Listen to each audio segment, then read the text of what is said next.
Salut les amoureux, nous sommes tous des amoureux. Aujourd'hui dans Aimer vrai, on va te parler du camping au Japon. Je suis Caroline. Et je suis Eloa. Nous sommes ensemble depuis plus de 8 ans et nous avons dépassé le plus gros challenge de toute relation, passer du couple blessé au couple sacré. La première fois qu'on a fait du camping sauvage, on était au Japon et ça ne s'est pas passé comme on avait prévu. On n'a pas dormi. On va te raconter l'histoire dans un instant, mais juste avant, j'ai envie de te partager pourquoi on n'a pas dormi et qu'est-ce qu'on avait oublié qui était fondamental pour que tout se passe bien.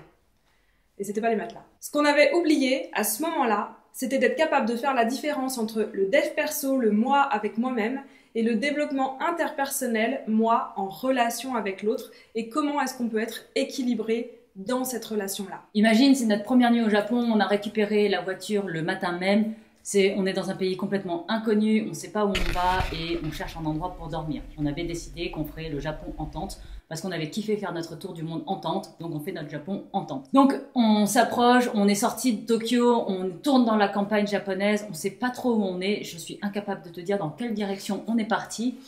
La seule chose qu'on a pour nous repérer, c'est notre petit GPS comme ça dans notre petite voiture japonaise et qui nous parle japonais, le GPS, c'est important. Et donc on cherche et je repère un endroit, une petite route qui descend, un terrain vague et je dis bingo, c'est là où on peut dormir. Au départ on cherche des campings quand même. Oui, mais là on n'en avait pas trouvé. Non, et ce qu'il faut savoir c'est qu'au Japon, nous on a dû y aller en 2015-2016, il y a la crise économique qui était déjà passée et tous les campings du Japon qui étaient pourtant hyper, comment on dit, populaires et ça fonctionnait bien, ça marchait bien. Nous, l'année où on y va, les campings, ils sont plus ouverts.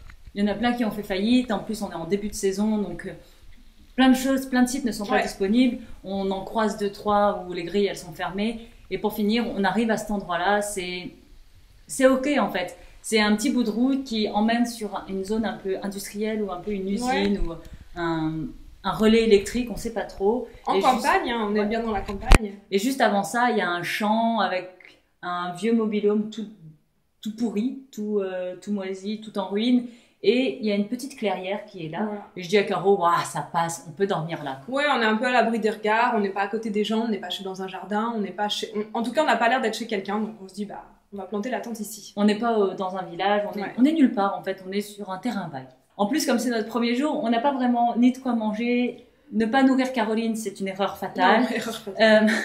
Donc, on n'a pas encore trouvé notre rythme et on n'est pas encore bien installé en fait. On mange pas vraiment bien à notre faim, on n'a pas vraiment... ça le fait un petit peu, je sais pas si tu as l'habitude de voyager, tu le sais, c'est que ça prend toujours un petit peu de temps d'adaptation pour te mettre dans le rythme du pays, surtout quand tu fais des grands changements comme France, Japon, le rythme, juste l'énergie du pays, elle est vraiment différente et ça prend un petit peu de temps de se mettre dans ce flow-là, dans cette énergie du pays. Ça nous a mis un peu de temps avant de trouver vraiment nos repères, mais cette première nuit-là, on était vraiment hors repère. C'était la première fois qu'on faisait du camping sauvage ensemble. Je crois que c'est la première fois, ouais. Moi, j'en avais déjà fait avant, mais Caroline, pas. Ça me pas, non. En tout cas, pas que je me souvienne. Et on était vraiment dans un endroit un peu isolé, et franchement, ça faisait très film d'horreur. Blair Witch ou ce genre d'environnement-là. C'était un peu, je pense qu'on aurait pu tourner un film d'horreur à l'endroit où on s'est posé. C'était vraiment, je veux dire, il n'y avait pas de village à proximité, pas d'habitation, c'était un peu glauque, quoi. Mais en journée, ça va. Par contre, quand la nuit, elle est tombée, c'est là où les films mentaux ils commencent à se créer. Et donc, on se couche. Moi, j'ai l'habitude de dormir n'importe où, dans n'importe quelle position, sur n'importe quel support. J'ai un sommeil qui est assez facile. Ouais. Et donc, on se couche. Moi, je me mets dans... En plus, c'est mon sac de couchage. Mon sac de couchage, c'est ma maison. Quand je l'ai, ce sac de couchage, j'ai l'impression d'être chez moi, peu importe où je suis. Parce que il y a des odeurs que j'aime. J'ai fait tellement de voyages avec que voilà. Dans mon sac de couchage, il a 6 ans. Je ne l'ai jamais lavé. C'est le mien. Il y a personne qui doit dormir dedans parce que je pense que sinon il meurt asphyxié. C'est le détail dont personne n'avait besoin, mais d'accord. Je suis dans mon sac de couchage, tout doudouille et tout, et je m'endors.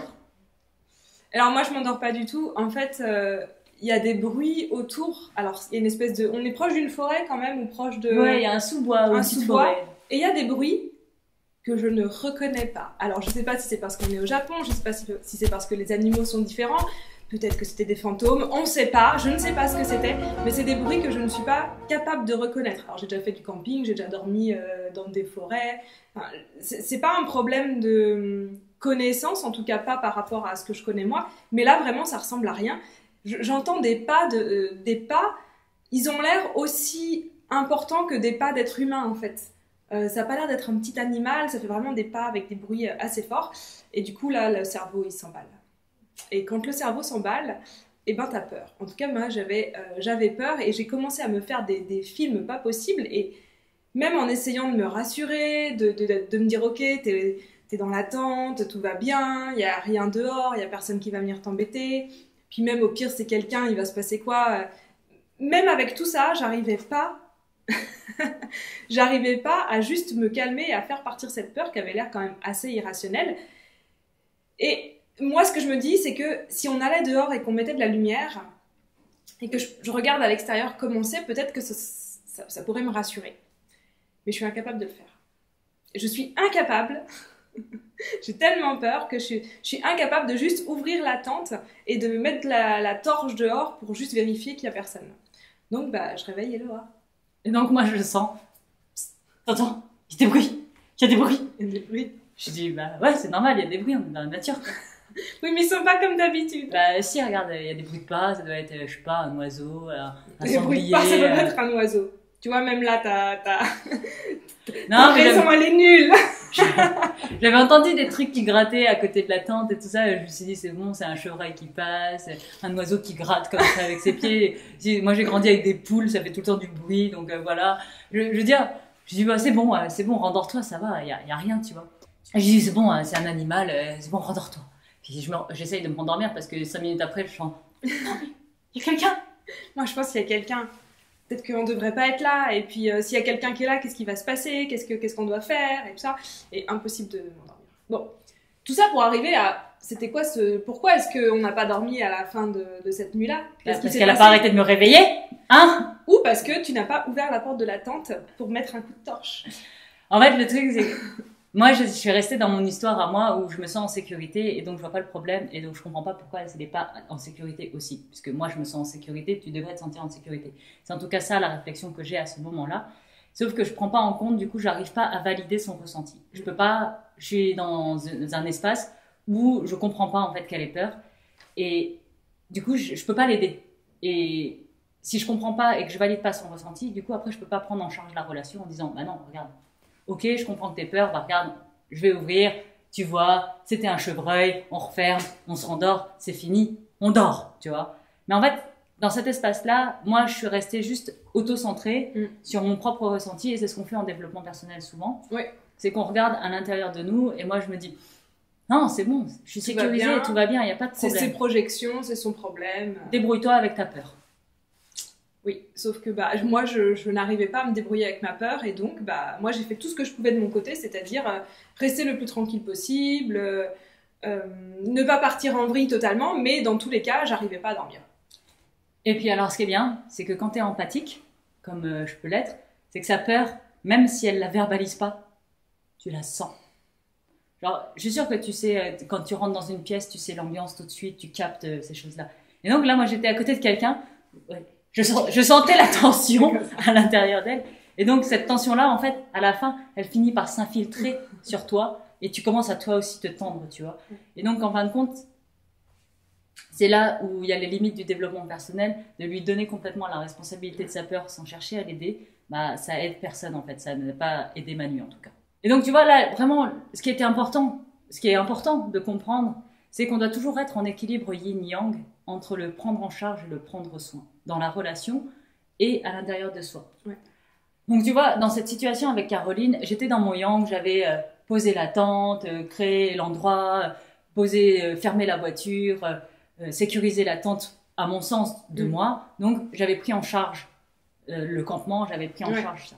Par contre, au moment où elle a peur, Caroline, j'arrive pas à redescendre dans mon yin pour prendre soin. Pour prendre soin de sa peur, pour l'aider à prendre soin de ça. Et c'est là où j'ai été trop déséquilibrée. Je suis restée en yang alors que j'avais besoin de rebasculer dans mon yin pour pouvoir aider la situation. Et ça, c'est vraiment le message qu'on a envie de te faire passer là maintenant, c'est de toujours te souvenir que tu as du yin et du yang en toi. Que tu sois un homme, une femme, ça n'a rien à voir. Hein. Les énergies, on le rappelle, on a tous du yin et du yang à l'intérieur de nous. Et il y a d'autres moments dans la vie où ça peut arriver que c'est à moi de me prendre en charge et prendre soin pour Eloa en même temps. Donc souviens-toi toujours d'être dans cet équilibre yin et yang. ça veut dire être capable de prendre en charge tout en étant capable de prendre soin de l'autre. Et c'est là où on sort vraiment du dev perso, où on fait tout son truc de son côté et on se remet en lien avec l'autre. Et se remettre en lien avec l'autre, ce que nous on appelle le développement interpersonnel, c'est valider ses ressentis, c'est être capable de lui apporter ce dont il a besoin, si nous on est capable de l'apporter en fait. Ce qui était là où toi t'aurais été capable à ce moment-là, t'avais pas de problème de peur ou de choses comme ça. Dis-nous en commentaire si ça t'est arrivé une situation pareille avec ton ou ta partenaire où t'aurais dû prendre en charge et tu l'as pas fait, ou t'aurais dû prendre soin et tu l'as pas fait, simplement parce que t'étais pas dans cet espace et que t'as pas su faire autrement. Ou peut-être que t'es dans l'autre sens, hein. Est-ce que t'aurais attendu de l'autre qu'il prenne en charge ou qu'il prenne soin de toi et que ça n'est pas arrivé? Et c'est ok. C'est vraiment simplement de se souvenir que dans le couple, on a les deux besoins d'être équilibrés dans notre yin et dans notre yang. Qu'est-ce que ça change en fait dans la relation de couple quand vous parvenez tous les deux à être équilibrés dans le yin et dans le yang? Bah déjà, il y a vachement moins de conflits. Parce que quand on arrive à prendre soin de soi, à prendre soin de l'autre, à se prendre en charge et à prendre en charge l'autre quand il y en a besoin, ça évite les conflits, donc c'est vachement plus fluide dans la communication et dans toute la vie au quotidien. Oui, quand tu t'équilibres dans ton yin et ton yang et que ta partenaire s'équilibre dans le yin et le yang, ça veut dire qu'en fait ces deux énergies, elles peuvent danser ensemble et plus rentrer en confrontation. Parce que quand tu es dans ton yin et que l'autre se met dans son yin, ça frite. Quand tu es dans ton yang et que l'autre se met dans son yang, ça frite. Par contre, quand l'autre se met dans ton yang et toi tu peux te mettre dans ton yin, ça passe. Et puis après, vous basculez dans les polarités. Et comme ça, on peut danser ensemble et on reste toujours en équilibre. Et c'est beaucoup plus fluide d'interagir ensemble en tant que couple. Ça permet aussi d'être vraiment dans ton leadership. Et quand tu es dans ton leadership, tu permets à l'autre de l'être aussi. Parfois, on peut avoir l'impression que si on est vraiment dans son leadership, on a toujours le dessus et c'est nous qui... on prend toujours en charge la relation, mais c'est pas de ça qu'on parle. Là, c'est vraiment de prendre en charge et de prendre soin quand c'est nécessaire de la relation. Et quand tu fais ça au bon moment, ça va permettre à l'autre automatiquement de faire la même chose. Donc vous allez vous élever ensemble et vous allez grandir ensemble. Si tu veux savoir si tu es plutôt yin ou plutôt yang de base, je t'invite à faire le quiz des archétypes, le lien est dans la description. Et en attendant, aime et grandis avec magie.